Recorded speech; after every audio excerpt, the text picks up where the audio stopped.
A paz do Senhor, irmãos, que bom nós estarmos juntos mais uma vez. Eu sou o pastor Emerson e é sempre bom ter você conosco aqui na nossa Escola Bíblica Online.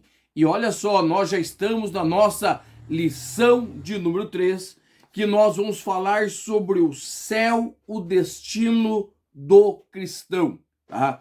E nós nessa lição, nós vamos falar sobre o céu. E nós também vamos desmistificar algumas coisas a respeito do céu. Por exemplo, o que você vai fazer no céu? Como você será no céu? Tá? Então nós vamos falar algumas coisas que muitas vezes está no nosso imaginário cristão, ok? Então fique conosco e eu tenho certeza que será uma grande bênção para a sua vida. Essa é a nossa lição de número 3, ok? E o nosso texto áureo vai dizer assim: mas a nossa cidade está nos céus, donde também esperamos o Salvador, o Senhor Jesus Cristo. Filipenses capítulo 3, versículo 20. A verdade prática diz assim: o crente deve viver a vida cristã com uma mente voltada para o céu, como sua legítima esperança. Ou seja, eu e você, nós somos cidadãos do céu.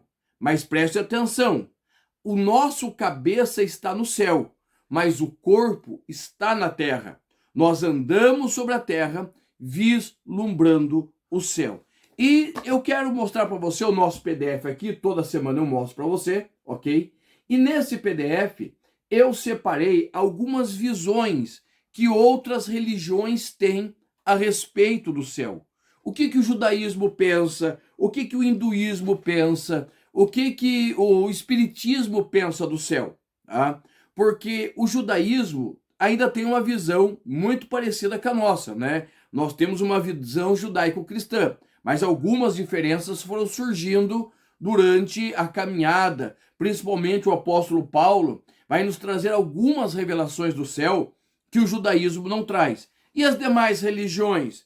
Nós temos as filosofias orientais, certo? Que elas vão falar a questão de karma, reencarnações. O espiritismo também pensa na ideia de reencarnação. As mitologias, o que elas vão falar a respeito do céu? Então nós temos tudo aí no nosso PDF, tá bom? Vai lá, entra no nosso grupo do WhatsApp, tá? O link do grupo do WhatsApp tá aqui embaixo, ok? E vai ser um prazer ter você conosco ali, tá? O nosso primeiro tópico vai falar assim: o céu, o alvo de todo cristão. Qual é o meu objetivo? Qual é o seu objetivo? É alcançar o céu, tá? A nossa salvação em Cristo Jesus, ela tem uma promessa. A promessa é do céu para todo aquele que crê.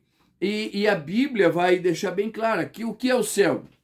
É o lugar da habitação de Deus, de todos os seres espirituais, e ele é o destino de todos aqueles que amam a Deus e servem e vivem de uma forma que glorifique o nome do Senhor. Então o céu é para todo o cristão verdadeiro, tá? A Bíblia também vai dizer que ninguém viu o céu. Paulo vai dizer que ele subiu ao terceiro céu, mas ele não conseguiu falar, ele não conseguiu expressar tudo aquilo que ele viu. O apóstolo João, no livro de Apocalipse, ele vai ao céu, mas ele vê o trono, ele vê a grandeza, mas ali no céu ele tem a visão do resplendor de Deus, tá? Então deixa eu só colocar um adendo para você aí.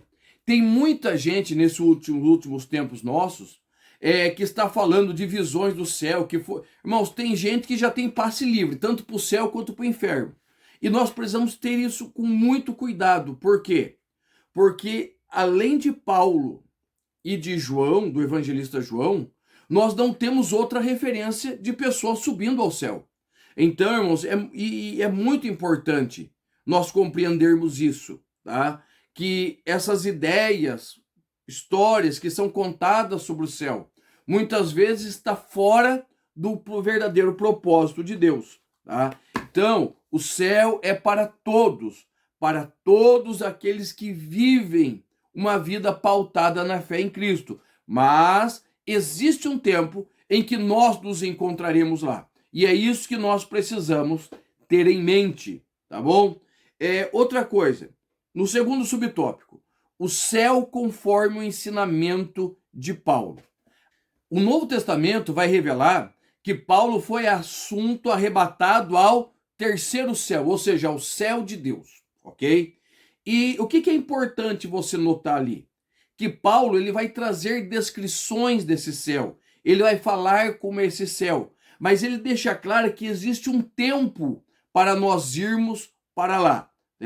Por isso, nós crentes vivemos em Cristo e desenvolvemos um relacionamento íntimo com esse reino. Tá? Nós desenvolvemos um relacionamento por quê? Porque aqui já não tem mais nada para nós. Nós precisamos pensar no céu, cantar o céu. Por que muitos irmãos estão desanimados, perdendo as suas forças espirituais? Porque eles perderam a visão do céu. Tá? Eles são crentes, são fiéis ao Senhor, mas eles perderam a visão do céu. E por perderem a visão do céu, as coisas deste mundo lhe abala, certo? Todas as vezes que eu, Emerson, todas as vezes que você perder a visão do céu, automaticamente você será abalado pelas coisas desse mundo. Então nós precisamos entender, e esse é o nosso terceiro subtópico, o céu é o alvo do cristão. Olha só, ali no Evangelho de João, capítulo de número 17, versículos 15 e 16, Jesus vai escrever assim, João vai escrever as palavras de Jesus. Não peço que os tire do mundo, mas que os guardes do mal. Eles não são do mundo, como eu também não sou. E eu quero tirar 4 pontos, né, desse versículo, certo? 4 compreensões. Primeiro, somos identificados com Cristo.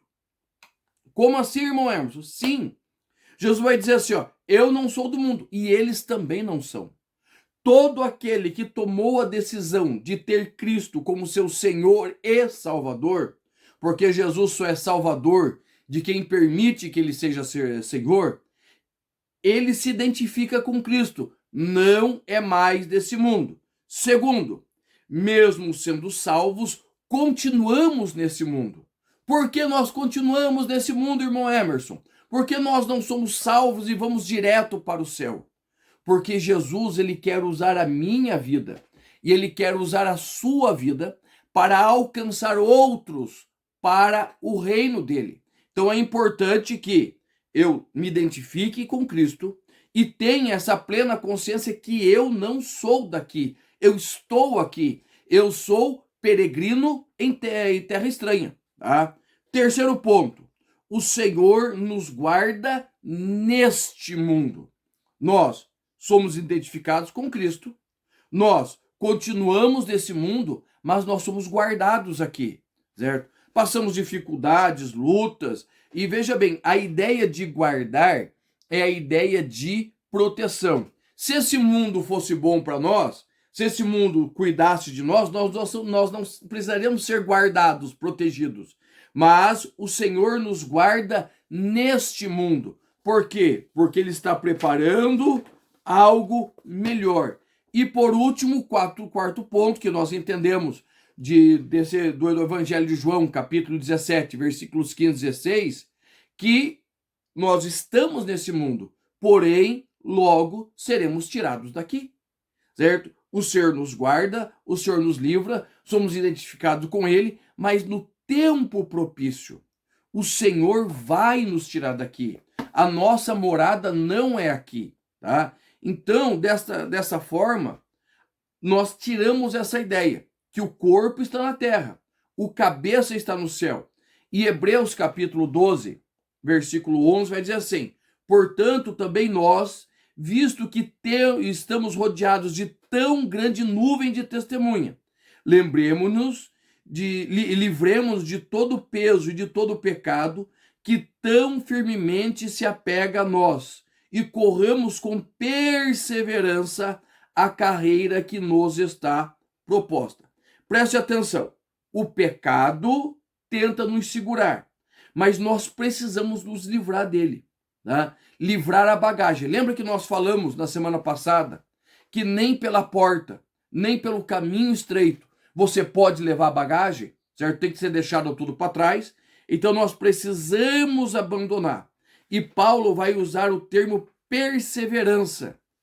O escritor aos Hebreus, não é Paulo, né? O escritor aos Hebreus, no capítulo 12, versículo 1, vai usar o termo perseverança. Mas quando Paulo escreve aos Filipenses, no capítulo 3, versículo 14, versículos 12 e 14, ele vai usar outro termo. Que termo ele vai usar? O termo prosseguir, certo? Prosseguir quer dizer perseguir um objetivo. O que Paulo está fazendo? Paulo está prosseguindo. Ele tomou a decisão de seguir esse objetivo. Qual o objetivo de Paulo? O objetivo de Paulo é alcançar o prêmio da suprema consolação em Cristo Jesus. Ou seja, a visão de Paulo, o objetivo de Paulo é alcançar o céu. E neste foco, neste pensamento, o que nós precisamos entender? Nós precisamos entender que este mundo não serve para nós, porque nós não somos aqui. Nós estamos aqui, mas nós não somos daqui. Paulo escreve em Efésios, capítulo de número 2, versículo de número 19, dessa forma: assim que já não sois estrangeiros, nem forasteiros, mas concidadão dos santos, ou seja, cidadão igual aos santos e da família de Deus. Ou seja, aqui nós temos o critério da adoção, regeneração. Fomos regenerados, somos santos, somos adotados, pertencemos à família de Deus. E aonde a família de Deus se encontra? Se encontra nas moradas dele, que é o céu. E antes de nós continuarmos, vou dar um minutinho para você descer aqui embaixo e se inscrever no nosso canal. Se inscreva, do ladinho tem o botão do like. Se você gostou do vídeo, dá um like aí, certo? Nos ajuda a pregar o evangelho. Deixa um comentário para mim. Comenta das nossas lições, se tem te ajudado, se você acha que nós precisamos melhorar alguma coisa. Também se entra no nosso grupo do WhatsApp, tem muita coisa boa ali para ajudar você e a sua classe da escola dominical. O segundo subtópico diz assim: a descrição do céu segundo o livro de Apocalipse. Tá? O que é o céu? No primeiro subtópico, nós vamos ter uma boa explicação do céu, certo?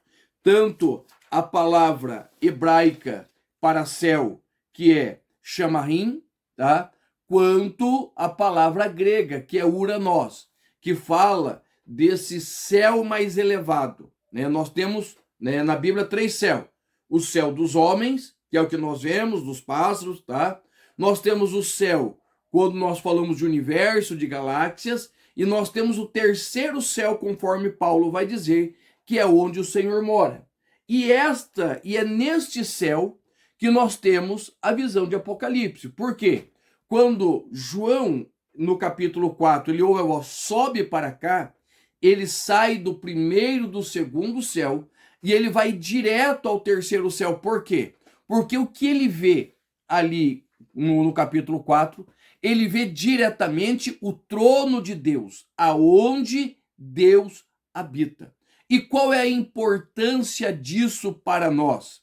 Porque nós vamos compreender que João, ele não tem o vislumbre total do céu, tá? Ele vai ver as construções que ali estão, mas ele vai conhecer a morada dos santos, tá? O que nós precisamos dizer hoje? O que nós precisamos entender?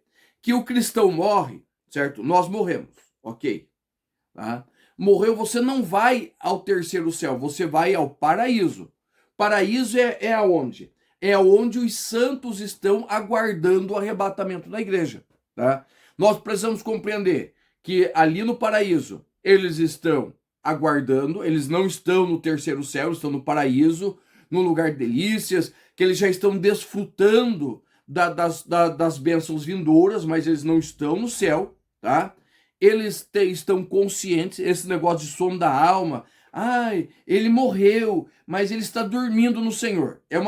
Esse dormindo no Senhor é uma forma de explicar, veja bem, é uma forma de explicar como o Senhor nos vê, certo? E nós morremos, é como nós estivéssemos dormindo, desligados desse mundo. Mas nós morremos automaticamente. A nossa alma ou vai ao paraíso, o seio de Abraão, ou vai ao Hades, certo?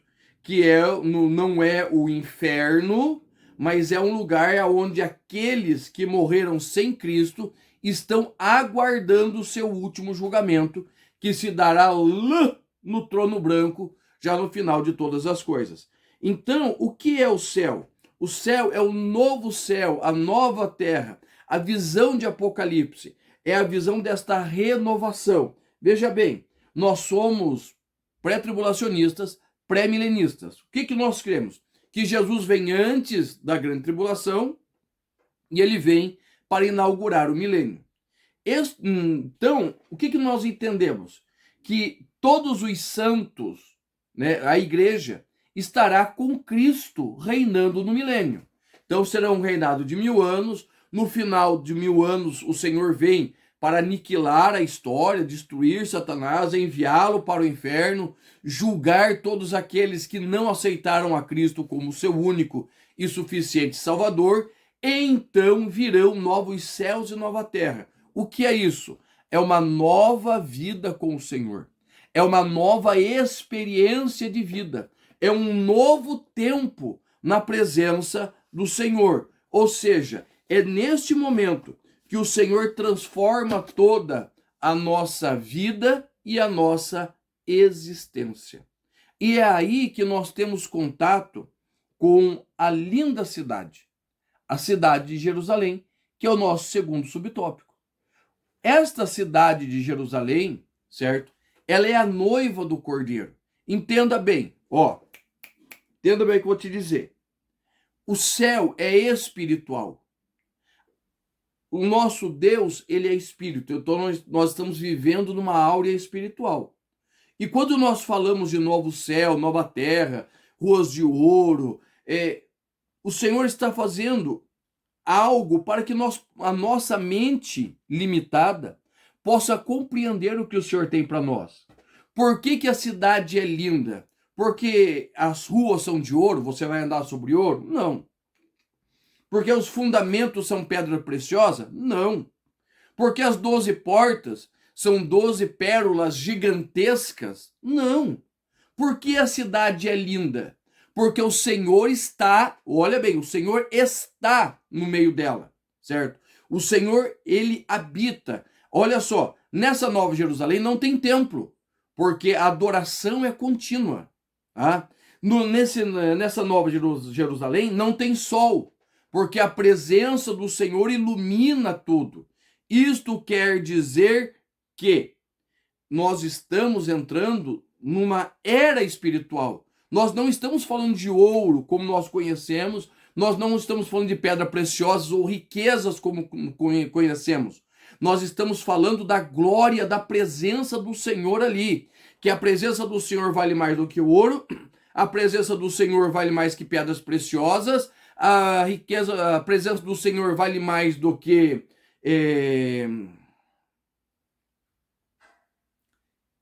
pérolas, a presença do Senhor vale mais do que tudo isso. A Nova Jerusalém, ela é linda, não pelo que ela tem a nos oferecer, mas por quem está lá. E quem está lá? O próprio Senhor. Ele é o fundamento, ele é o motivo, ele é a razão, ele é tudo e nós estamos indo em direção a ele, tá? E aí nós já vamos para o terceiro tópico. O céu, o fim da jornada do cristão. Por quê?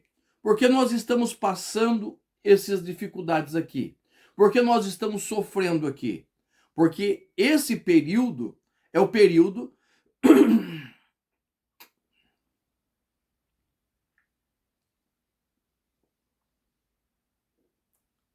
que a nossa fé, que as nossas motivações estão sendo julgadas.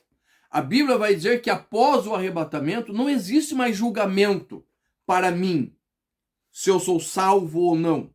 Existe julgamento para galardão, que é o tribunal de Cristo. Tá? Mas a partir desse momento eu não serei mais julgado. Porque todos os dias, eu estou, como diz o texto da Santa Ceia, julgando a mim mesmo, examinando a mim mesmo. O que eu preciso abandonar? O que eu preciso adquirir?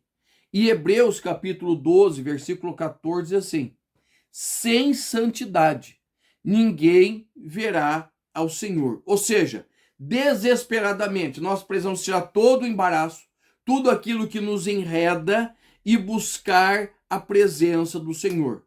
Porque Marcos capítulo 8, versículo 36 e 37 diz assim: porque adianta o homem ganhar o mundo inteiro e perder a sua alma? Que daria o homem em troca da sua alma? Eu não tenho nada para dar, mas o Senhor já deu por mim. E o que eu decidi? Eu decidi viver por Ele, viver nele, andar na presença dele. Por quê? Porque Ele tem uma promessa para mim. E a promessa está no Evangelho de João, capítulo 14, versículo 3.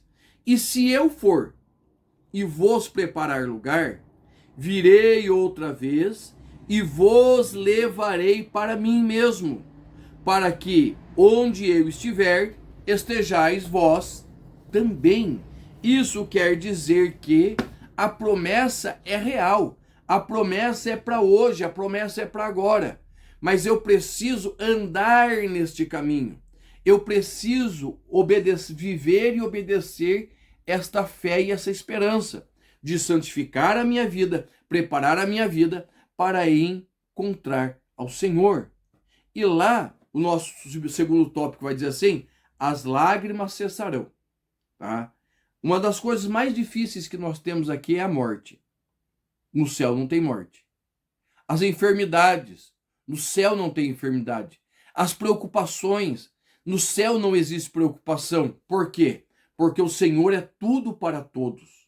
Nós vivemos esse tempo, nós passamos e sofremos as dificuldades, porque nós cremos que o Senhor nos conduzirá em vitória. Tá?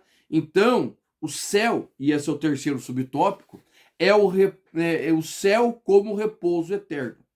Agora, o pastor Osiel Gomes vai dizer assim, ó: a expressão repouso nada tem a ver com tédio, pois o céu haverá constante atividade, adoração, serviço, aprendizagem, tá?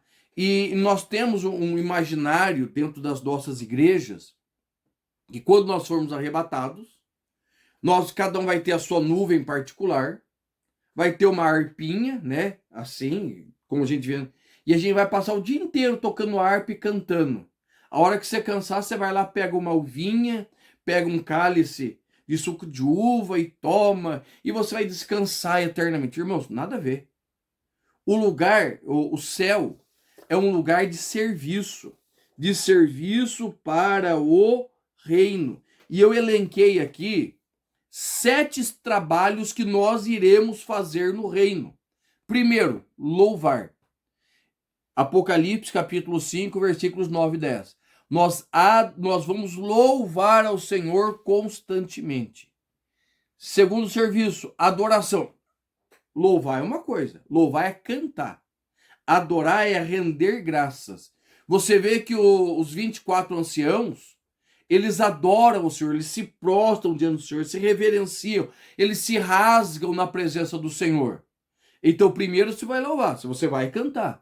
Mas também você vai servir ao Senhor com a tua adoração. Apocalipse capítulo 5, versículos 12 e 13. Também nós iremos nos reunir com o Senhor. Ou seja, um compromisso de estar na presença dele. Apocalipse capítulo 7, versículos 9 e 10. Também, né, o nosso quarto serviço será servir. Servir como, irmão Emerson? Servir diante de Deus. Apocalipse, capítulo 7, versículo 15 e capítulo 22, versículo 3. Tá? Porque a Bíblia diz que nós reinaremos com ele. Ou seja, quem reina, trabalha, certo? Tem as suas atividades. Quinto, nós iremos descansar. Descanso também é trabalho? Sim, sim. Faz parte do nosso trabalho, faz parte da nossa ocupação. Ter um tempo de descanso, de contemplação. Entenda bem, descanso aqui não é ficar deitado na nuvenzinha, certo? Balançando de um lado para o outro. Descanso aqui é contemplação. É um tempo que você está na presença dele. Sexto, cear. Isso mesmo, cear. Participar da ceia do Cordeiro, Apocalipse capítulo 19, versículo 9. E por último, reinar. Nós reinaremos eternamente com ele. Apocalipse 22, 5. Isso quer dizer que, quando nós estamos na presença do Senhor, nós temos a certeza de que existe um destino para nós. E esse destino é o céu. O céu na presença de Deus. Tá bom? Espero ter te ajudado e eu te espero semana que vem na lição de número 4.